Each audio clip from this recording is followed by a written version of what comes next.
তো আজকের নিউজের হেডলাইন, আওয়ামী লীগ সহ যেসব দলকে ডাকেননি প্রধান উপদেষ্টা ডক্টর মোহাম্মদ ইউনূস।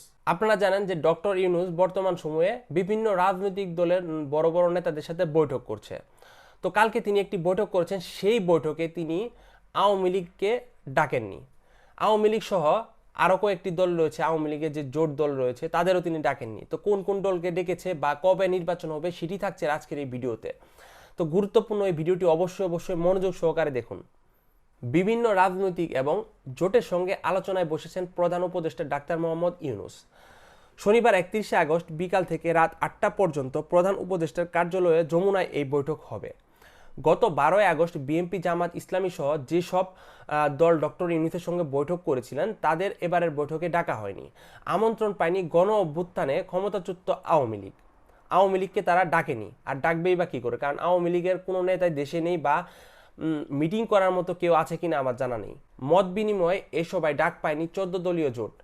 জাসদ, বাংলাদেশের Samyabadi Dal, Bangladesh Communist Party, Gonotontri Party, Bangladesh National Awami Party, Bangladesh Workers Party, Zaker Party, Bangladesh Tariqat Federation, Bangladesh Khelafat আন্দোলন, বাংলাদেশ ন্যাশনালিস্ট ফ্রন্ট বিএনএফ, জাতীয়তাবাদী গণতান্ত্রিক আন্দোলন এনডিএম, তৃণমূল বিএনপি, বাংলাদেশের জাতীয়তাবাদী আন্দোলন বিএনএম ও বাংলাদেশ সুপ্রিম পার্টি সহ বিএসপি আরও কয়েকটি দল।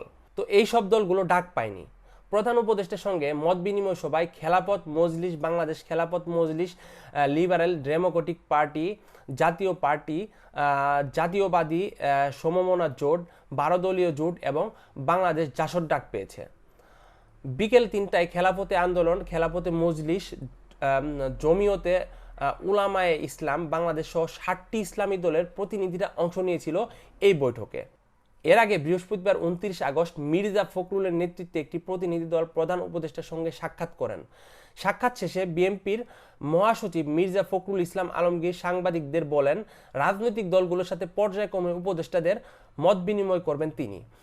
এর আগে প্রধান উপদেষ্টার সঙ্গে গত 12ই আগস্ট মির্জা ফখরুল ইসলাম আলমগীরের নেতৃত্বে বিএনপি, ডাক্তার শফিকুর রহমানের নেতৃত্বে বাংলাদেশ জামায়াত ইসলামী, শাহ আলমের নেতৃত্বে সিপিবি, মাহমুদুর রহমান মান্নার নেতৃত্বে গণতন্ত্র মঞ্চ, আন্দিরিব রহমান পার্থের নেতৃত্বে বিজেপি, মাওলানা সৈয়দ ফয়জুল করিমের নেতৃত্বে ইসলামী আন্দোলন বাংলাদেশ, এএফএফ, সুলাইমান চৌধুরীর নেতৃত্বে এবি পার্টি, নুরুল হক নূরের নেতৃত্বে গণ অধিকার পরিষদ, হারুন চৌধুরীর নেতৃত্বে গণতান্ত্রিক বাম ঐক্য, ববি হাজাজ্জের নেতৃত্বে এনডিএম আলাদা আলাদাভাবে মত বিনিময় করে।